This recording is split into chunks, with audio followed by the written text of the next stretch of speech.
At first glance, you might think this game came from the Atari 2600 or the arcades, and you'd at least be partially correct. The game is in fact a port of an old arcade game, and it certainly shows.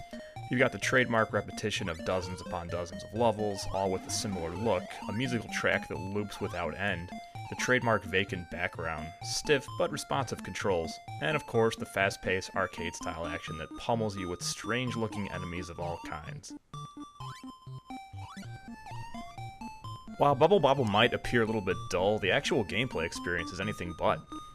Your adrenaline will be kicking as you fight your way through the hordes of bizarre baddies in a variety of differently shaped stages, all looking to take your half-human, half-dragon ass out. The story, if you can call it that, is ambiguous and nonsensical as the game itself.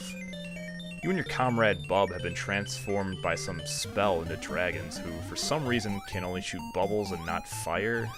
Yeah, makes sense. Beyond that, though, it's essentially your typical save the damsel in distress type of story as you burn your way through 100 levels, plus a few extra tricky bonus stages thrown in, to save your kidnapped lady friends. Even though fire as a weapon would have been the obvious and possibly more cool choice, it may have been the more generic choice too, and that's not what the guys at Taito were going for.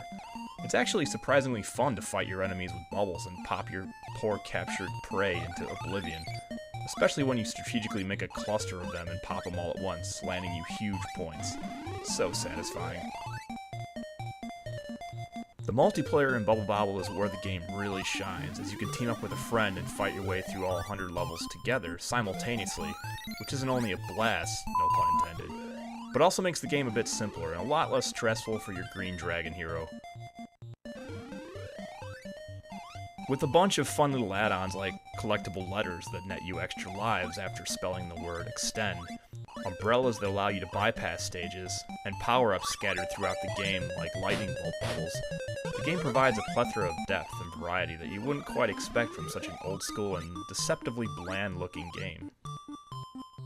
Simply put, this game's a lot more fun than it lets on, and while maybe not the most aesthetically pleasing or most polished games of all time, Bobble remains one of the most fun multiplayer games I've experienced in the NES library.